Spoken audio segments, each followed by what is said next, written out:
Fast-paced game, and when I talked to the coach afterwards, Maryland, on behalf of our team too, just much respect to the Maryland players, their coaching staff, and their fans. What they've gone through, the tragedy in the spring, and that was a tremendous effort. And I hear about attendance, it was, I looked up, it was packed. And also, as I always do, thank Buckeye Nation for being there full force. I would think we had almost half the stadium, and that was a much appreciation for that. Defense champions, Draymond Jones, Great Island champion, Chase Young, had 2 sacks, and then Malik Harrison, tackled 3 tackles for loss and a fumble recovery. Player of the game was Tough Portland. And on offense, you had offensive line, which played 105 plays. Isaiah Prince graded out well, Demetrius Knox, Michael Jordan, Malcolm Pridgeon, and I think Josh might be his first one. Josh came in and played, I should have that for you, how many plays he played, but he played hard for us. At tight end we had 2 of them. Luke Farrell graded out a champion, and Rashad Berry with 2 catches for 15 yards, and I think they were both in overtime, if I remember. Running back, you had Demario McCall, which is great to see, especially when in the fourth quarter, 40 left on his kick return. And then wide receivers, Terry McLaurin, 4 receptions, 118 yards. Paris, 5 touches. Johnny Dixon, 6 receptions for 102 yards. Ben Victor, 2 big ones. And then KJ Hill, 3 catches, 21 yards, and 19 yards, and a great touchdown. Co-players of the game were Dwayne Haskins, 28 of 38 for 464 total yards and 6 total touchdowns. Ran the ball the best he has. Obviously, and J.K. Dobbins, just can't say enough about that guy. Mike Weber had a quad contusion, and he had 37 carries for 203 yards and a touchdown. Special teams, player of the game was Demario McCall, and a 42-yard kick return to get us in field position to strike with no timeouts left. Josh Proctor played well, 2 tackles inside the 20 and 1 tackle inside the 20, 2 total tackles on kickoff coverage. And Drew Chrisman, we down the punt, or they fair caught, I believe, a punt on the 5-yard line. I just had to chat with our players about that really tough decision on 38-yard line, 4th and 5. And if it wasn't for a guy like Drew, I would have probably went for it in that situation, which, that's, you're putting your defense in a bad situation if you don't get it. We went, punted the ball down to the 5-yard line. They went 3 and out. 7 plays later, we scored a touchdown. And that was because of our punt execution and our gunners and Drew Chrisman. So I'll answer any questions for you. Front row, Mitch. Urban, after watching video, what have you been able to discern about defense and what happened? Well, a bunch of things happened. Obviously, it was very alarming to see that I thought we started to crack the rock the last 2 weeks as far as playing good defense, elimination of big plays, and then obviously it was not good. And so we're not blaming people, whether it be missed tackle, alignment, scheme, whatever it is. It's just a matter of getting ready for this one. So yeah, we watched it with the defense, and it was not good. Did missed tackles, was that a problem? 8 missed tackles for the game. One of your goals to be around 5. The missed tackles were huge hits, and that was a part of it. Bill, you talked a lot about Dwayne and toughness after the game at Maryland. What does it do for an offense when that mindset starts to emanaate from the quarterback position? I made this comment. The quarterback position is the most unique position, in my opinion, in really all of sport, where everybody's relying on you. Everybody's looking at you. You have a responsibility what the other 10 guys are doing. You have to make all kinds of decisions within 1.8 to 2.5 seconds, and you have to be a tough guy. You have to lead. Everybody's got to go. Drew Brees to Peyton Manning to Tom Brady, how they lead, and Dwayne really took a step. None more important than the last play of the game when he dropped his pads and had to get in there, and he got in there. Why do you think that happened? Have there been ongoing discussions? Oh, sure. I think Ryan Day's a great football coach, and I I think the two of them, you know, everybody has big dreams, and part of being a big dream is being that guy that can move a team, not just throw a pretty pass, but do the things that you have to do to win a game. And understanding what you've had at that position the last few years, how much did you feel that missing from the offense?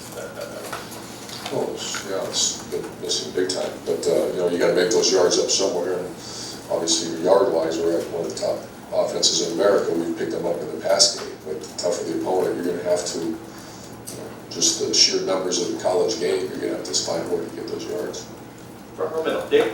Thayer Mumford got rolled up on. How is he doing? Do you expect him to play this week? Yeah, he's probable. Just a matter of fact, the last 20 minutes I saw him, and he's doing good. I think we'll get some practice out of him tomorrow. Offensively this year, when you guys go up tempo, it looks like that's maybe your most effective plan, at least to me. Are you seeing that when you analyze this, that up tempo is most effective? Oh, it was effective Saturday. You know, kind of wore him out. Very big, strong team that got wore out a little bit.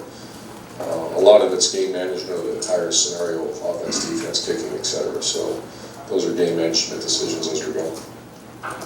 Front row right here, Austin. Urban, and back to the defense, I think these numbers, the total defense would be the worst in school history. That's really a mouthful. I wonder, that's not just a one-game thing. Have there been conversations with the staff? Have they justified that it's not as bad as those numbers would make it seem? What have those staff discussions been like? Uncomfortable and direct, and what I'm saying around here, win the moment. The moment is to get ready for this next one, not to worry about what happened against Oregon State or even last week. And that's hard to do. Your question is legit and very uncomfortable to discuss, but our players are doing their best, and that's the focus on today, and that's what's coming next. It's the one thing that Coach Giano characterized on Saturday is that, you know, it's 1 week. In college football, oftentimes you can look like a very different team from 1 week to the next. How does this defense get where it needs to be to win in a rivalry situation on Saturday? Trying to, you know, game plan and spend a ridiculous amount of time in there, from 6 a.m. to probably 11 tonight, and come up with a scheme and make sure checkers are in the right place. And my job is to make sure our team is rested. And you know, it's a busy week at the band here yesterday. We have senior tackle, we have Thanksgiving, and then we get the rival. And the quad bruise for Weber, will he He's play? good. Yeah. Front row middle, Bill. Barrett Brownie's clear too. Michigan's defense is best in the country by a lot. When you watch them on tape, what stands out to you, and how big a challenge is this going to be? Whenever you face an elite team, elite defense, which they are, the personnel stands out. Front seven stands out, and also very good. I think they're #1 in the nation in pass defense. And just very good personnel, very well thought out scheme, very good defense. And you guys are underdogs for the first time in a long time. Your record in those kind of games is very good. What's your message to the team about the fact that even though you're 10-1, like Michigan is, there are a lot of doubters about this team? We don't talk about those things. We talk about how to. It's really about the game. We have the same runner, most prepared team will win the game. It's not who's favored and who's not. I know that, and I don't imagine our team really does it. Yes, but if they are, then they're looking at the wrong stuff. They're working on how they win an individual battle against a good team. There's a psychology major. I imagine you're going to use that later. I don't think I will. I don't usually go in those directions. It depends on what kind of team you're dealing with. You know, one side's about getting everybody healthy, one side's about getting some confidence, and to play your very best in the biggest game of the year. Front row left, Doug. Urban, as you mentioned, I think you guys, you're second in the nation in yards per game on offense. You're 8th in the nation in points per game on offense. We know with Dwayne, this style of quarterback is just different what you've done most of your career. To be at this point with the top 10 offense, clearly. Just how do you feel about how you guys have made this work with Dwayne's skill set, what you like to do offensively, changed in the course of the season, but here you are. What's it been like, and how would you evaluate it? Well, we're an evaluation-friendly business. I would evaluate, you know, other than I think we have 7 fumbles for the 7 turnovers, I believe, or I think it's 7 fumbles. That's always my concern. My concern, if you recall, several weeks ago was red zone offense and balance. And your ceiling, our guys have worked tremendously hard at that. I think Ryan Day's done a phenomenal job. doing it, and you don't try to force this, the square peg in a round hole and say, okay, we're gonna run JT's offense or Tebow or Braxton offense, you're gonna run the Alex Smith, you're gonna run the Chris Lee offense that we've had to do. And we've researched the archives, but this game's changed so much anyway, so I think our offense staff's done a pretty good job, and obviously the players, I think, have done a very good job. And along the lines of, it's a game like this, regardless of who's favored, when you're playing any team where the talent is equal, right? They're very talented, you're very talented. Versus times during the year when it's just clear you guys have more talent than the team you're facing. How do you coach differently? Do you take any more risks in a game where it's equal talent? Where if we just butt heads all game, we're not maybe guaranteed to win. How does a coach approach that? Well, it's our seventh one, and like you said, it's never been, in my opinion, the talent differential has always been extremely close. And also when you play Penn State, Michigan State's really close. And you've seen it, for me to say how we play, you've seen it over the years. And we have to do what we think at the time to win the game. And does that involve maybe more risk, more this, more that? I think it probably does. You're probably a little more conservative when it is a team that you're better than. But that's all game. We're going to have stuff available, just how it's going during the game. Second row right, Rob. Urban, a couple of witty questions, if I may. Did you get to know him at all? You were here, I think, 86. I did. You asked him your memories of him, any stories in terms of... Well, Shelley was a girlfriend/fiance at the time, and I remember we met him at the golf course. He was failing in his health, and I remember I met him several times. We talked about it, but I didn't really get to sit down and talk to him. And Shelley says, "Can I please go meet him?" And I started to walk over there. There was a line of about 30 people shaking his hand, and I said, I'll bring you over to the ROTC building at some point. We'll say hi to him. And then he passed away, so she never got to meet him. So I grew up admiring him and seeing him after, so I kind of really take stuff in there. Second thing there is, could you get away with using his methods today in terms of the Zero chance. Well, I would say this, because I should say that much differently, but so much respect for the vote. I'll say that Ocean Beckler and Woody Hayes, that was the 10-year war, that was the time growing up, so it's just changed a lot. But the guys like Woody Hayes, I'm sure would have adapted. If you would have said in 1972, the way he coached, would you be able to do that today? No chance, but he's a brilliant person that would have adjusted. How about the way he addressed this game? There's always so much respect between Michigan and Ohio State, but he and Bo, they would go at it a little bit, even publicly. Is today almost too PC with this rivalry? I mean, it's all respect, it's don't take it, don't... I can only speak for myself, and I think there are words critical here. I've been that way for 7 years, and absolutely incredible respect. And how do you respect someone and something? So that someone's your rival to some things in the rivalry game. How do you respect you? Work so freaking hard at it to do your very best. That's our side, not talking about it, not publicly, going after people. Because I don't do that.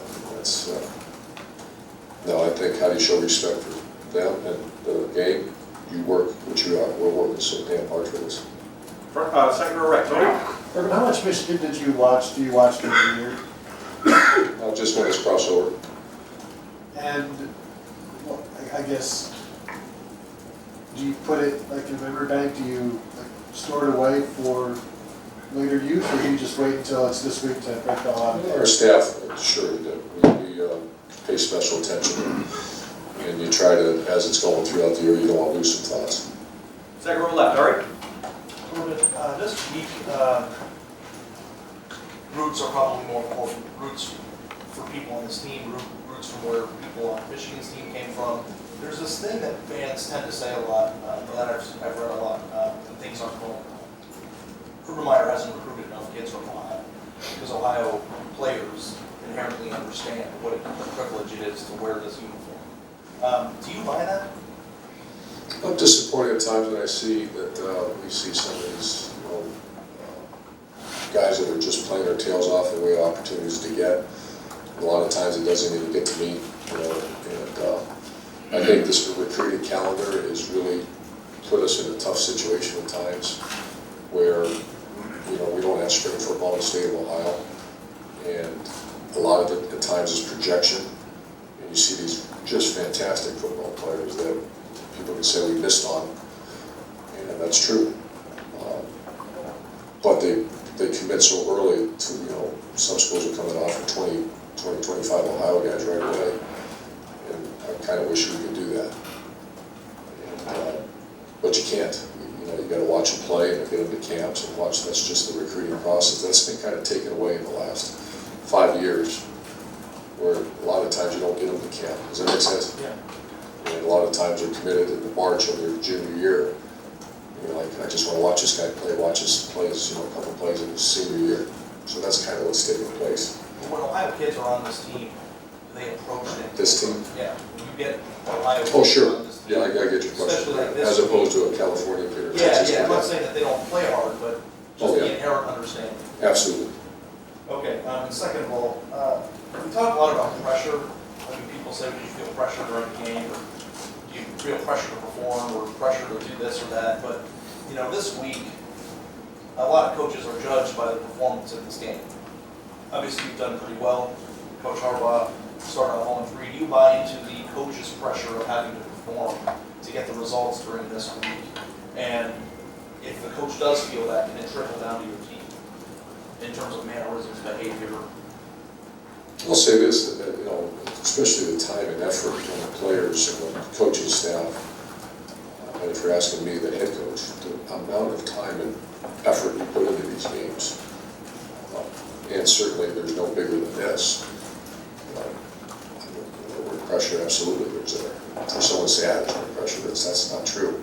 Your question is very well thought out, where you said, does it trickle down? And that's where you got to really do a good job and say, yeah, it's all there. Dwayne Haskins is going to feel pressure, but he's got to have confidence with Ryan Day, myself, that we're going to put him in the right positions. Does that make sense? Yeah, but if a coach does show that they are being impacted by the pressure, even if That there's could be a no negative. offensive nature or That something, could be a negative. You you have to watch yourself. display confidence and with the plan. Got time for one more set of questions. Tim? Yeah, Urban, speaking of Dwayne Haskins and confidence in the plan, et cetera, you had divorced yourself, weren't sitting on the sideline Saturday. You know, your offense went on 3 or 4 drives that were critical. I mean, one in a game would be huge, but 3 or 4. What did that just tell you about, you know, Dwayne in particular, but the offense in general, on the maybe the confidence it has that it can rise to the occasion no matter what? Well, I made these notes just as I was walking in because, you know, it's not like me to be the Joe Positive guy. Usually the opposite. But you had almost 700 yards against a top 25 defense. We're down by 14 3 times on the road. Your quarterback and receivers made just incredible plays down the stretch, really all day. Your tailback ran 37 times against a stout defense. Your offensive line played 105 plays, and there's nothing more important than 105th play with the backup left tackle. And so, yeah, that's kind of the mindset that I want to get through this building too, is that, yeah, it was not, we're 10-1, we have to move forward, we're going to try to fix our problems. You've been hearing that for a while, but that's what we're doing. And offense, you try to build them up and make sure that now that one's over. Let's get them rested, healthy. 105 plays, that's, right now, that's my biggest concern, is how do I get to Tuesdays, Wednesdays practice against this, you know, very good defense, yet be ready to swing, because they're going to have to swing very hard on Saturday. And 2 other quickies. Josh Allaby, you touched on him a little bit, but just how huge was that?